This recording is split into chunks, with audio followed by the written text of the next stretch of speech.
Vous Bonjour. êtes le cofondateur, le président de Monseigneur. Vous l'avez créé en juillet 2019. Racontez-moi, c'était quoi le déclic, l'idée de départ?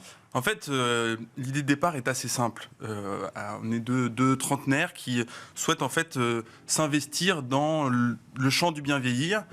Et on est parti en fait d'une responsabilité qu'on sentait en nous, c'est accompagner les plus vieilles générations. Et donc on est parti en fait d'un dispositif qui s'appelle l'accueil familial pour personnes âgées. Ouais. Et en fait, c'est un dispositif qui a plus de 30 ans en France, qui permet à des professionnels accueillants d'héberger et d'accompagner chez eux des personnes en perte d'autonomie.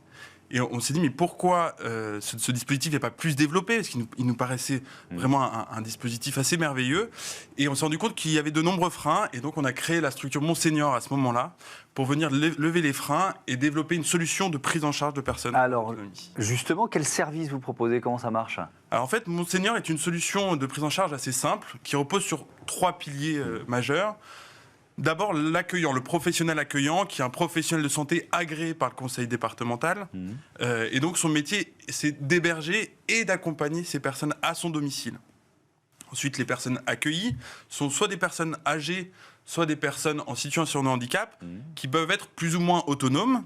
Et puis, le troisième pilier qui est vraiment important, c'est la maison Monseigneur. En fait, c'est une maison individuelle dans laquelle il fait bon vivre, qui est adaptée à la perte d'autonomie et qui est aussi adaptée au métier de l'accueillant familial. Donc c'est encore un modèle, c'est-à-dire la maison, c'est soit les gens accueillent chez eux, soit il y a cette maison Monseigneur, c'est ça pour bien comprendre. Voilà, le modèle aujourd'hui, c'est les personnes habitent dans la maison Monseigneur et accueillent dans la maison Monseigneur. Donc en fait, dans cette maison, il y a un accueillant, le professionnel du prendre soin, qui habite avec sa famille et qui héberge jusqu'à 3 personnes âgées. D'accord. Quelques chiffres, création, donc je l'ai dit en 2019, 20 salariés en octobre de cette année, 300 proches aidants accompagnés, et votre territoire d'implantation, c'est la région Auvergne-Rhône-Alpes. Et donc il y a ce choix du modèle économique, vous êtes une entreprise agréée ESUS, donc on est dans l'économie sociale et solidaire. Pourquoi ce choix? En fait, dès le début, notre volonté, c'était de vraiment maximiser l'impact social. Et donc, dans même les statuts de la structure, on a choisi des statuts qui nous engageaient, notamment à une lucrativité limitée. Finalement, cet agrément ESUS, qui veut dire entreprise solidaire d'utilité sociale, ça vient montrer que l'objectif principal de la structure, ce n'est pas la lucrativité, mais c'est l'impact social. Et d'ailleurs, pour vraiment vérifier cet impact social, chaque année, on fait une mesure d'impact auprès de nos bénéficiaires pour s'assurer que les services de Monseigneur ont bien de l'impact positif dans leur vie. Et cet impact, en fait, il est à plusieurs niveaux. Ouais. Il est auprès des bénéficiaires. On offre une solution qui est plus chaleureuse, plus joyeuse, qui est aussi plus abordable. Mais c'est aussi auprès des métiers du prendre soin. Aujourd'hui, c'est une filière qui est en crise. Il y a plus de 50 000 postes à pourvoir dans les métiers du prendre soin. Et nous, aujourd'hui, on vient proposer des conditions de travail, un environnement chaleureux qui nous permet vraiment de dynamiser cette filière et puis une rémunération bien plus décente. Aujourd'hui, un accueillant familial Monseigneur est rémunéré en moyenne 4 000 € par mois, là où en établissement, c'est beaucoup moins.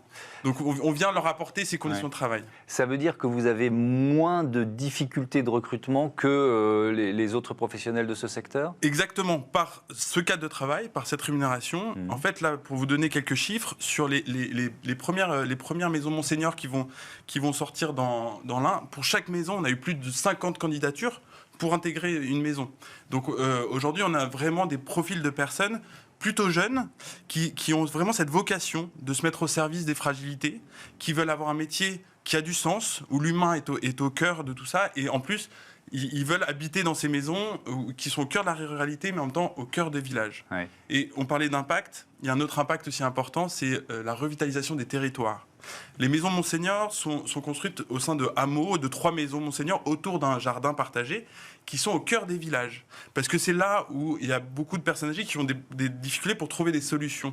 Et donc, on vient créer ces hameaux qui sont ouvertes sur la commune. Ouais. Et ça permet aussi aux associations de la commune de venir dans les hameaux pour proposer des ateliers, pour aussi faire des animations. Ouais, vous en avez ouvert combien déjà? Il y a différents sites Alors aujourd'hui, le premier site va sortir début 2023. D'accord.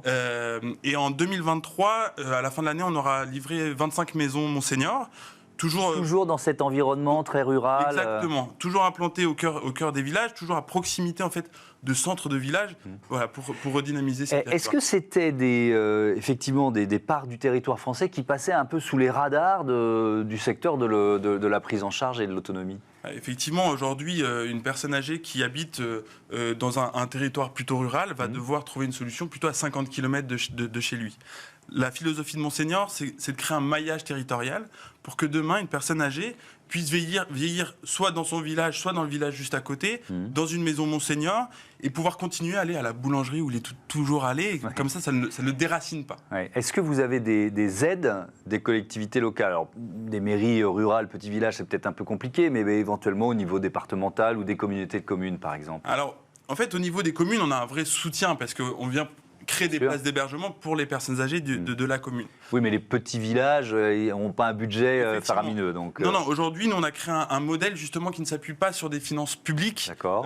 C'est vraiment un modèle économique qui est autonome, qui est pérenne. Avec une contribution du bénéficiaire. Mais nous, on a réussi en fait, à créer des partenariats pour venir réduire le plus possible le reste à charge pour le bénéficiaire. Aujourd'hui, en accueil familial Monseigneur, on a un reste à charge qui est environ entre 20 et 30% moins cher que l'EHPAD.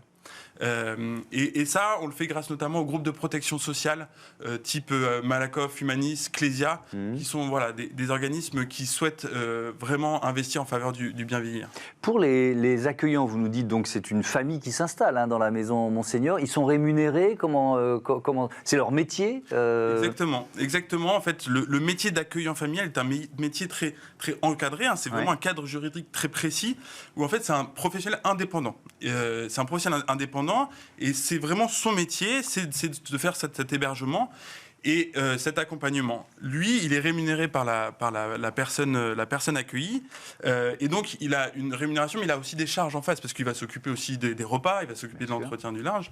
Donc comme je disais tout à l'heure, et c'est important de l'avoir en tête, aujourd'hui un accueillant est rémunéré en moyenne 4 000 € par mois, ce qui, pour un métier du prendre soin, ce qui est assez important. En même temps, c'est un métier lourd puisque c'est 7 jours sur 7, 24 heures sur 24. Mais c'est là où Monseigneur va apporter un service de soutien aussi à l'accueillant en proposant des solutions pour le remplacer, pour qu'il puisse partir en vacances. Nous, on a des salariés remplaçants qui vont venir le remplacer chez lui pour qu'il puisse prendre du repos. Ce modèle, je reviens à ce modèle économique, l'agrément ESUS. Comment on l'obtient et puis surtout, comment on le garde ? Est-ce que c'est remis en cause régulièrement ou est-ce que c'est dans les statuts de l'entreprise, donc on est ESUS pour la vie ? Vous voyez ce que je veux dire ? Oui, je comprends bien. En fait, d'abord, nous, on a pris ces engagements dans nos statuts. Au-delà de l'agrément ESUS, c'était nos statuts. Et en fait, après, on a présenté nos statuts. C'est les préfectures qui délivrent cet agrément et ils vérifient que ces engagements sont toujours bien tenus. Et en fait, tous les 2 ans, ce contrôle est réalisé pour s'assurer que les engagements sont toujours là et on renouvelle l'agrément comme ça. Et en fait, on a aussi un comité en interne qui reprend toutes les parties prenantes, même des personnes âgées qui en fait, peuvent vérifier que la stratégie de l'entreprise est bien conforme à l'utilité sociale de Monseigneur. Quand on parle donc des personnes qui vont s'installer dans ces hameaux et qui vont profiter des maisons Monseigneur. Si on dézoome un peu le secteur de l'autonomie, vous nous disiez c'est parfois des personnes âgées, c'est parfois des personnes en situation de handicap. C'est combien de Français qui sont concernés et alors là, on parle un peu business. C'est un marché potentiel de combien de personnes Aujourd'hui, on a à peu près 2 millions de personnes âgées et dans ces personnes âgées, on en a un peu plus de 600-700 000 qui sont en perte d'autonomie, donc ont un besoin d'accompagnement au quotidien. Depuis des années, on a fait le choix un peu du tout EHPAD. Donc même des personnes qui sont en perte d'autonomie, on va dire modérée, sont en EHPAD. Aujourd'hui, plus de 40% des personnes en EHPAD n'ont pas besoin d'un établissement médicalisé. Et en fait, c'est ces personnes-là à qui on s'adresse. C'est-à-dire que ces personnes-là, on leur dit vous avez surtout besoin d'accompagnement au quotidien, mais vous avez besoin de garder du lien social. Et en fait, dans une maison Monseigneur, vous allez pouvoir retrouver ce lien social. Et aujourd'hui, on a des exemples de vie qui sont assez incroyables, de personnes qui étaient en EHPAD, qui rentrent dans une maison avec un accueillant familial, et en fait retrouvent une forme d'autonomie.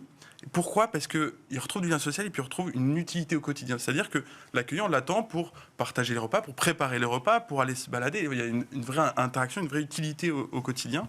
Donc voilà, ce chiffre de 2 millions de personnes. Et puis un autre chiffre important, c'est qu'aujourd'hui en France, il y a plus de 11 millions de proches aidants. proches aidants sont ceux qui aident un proche en perte d'autonomie. Ces personnes-là, ils ont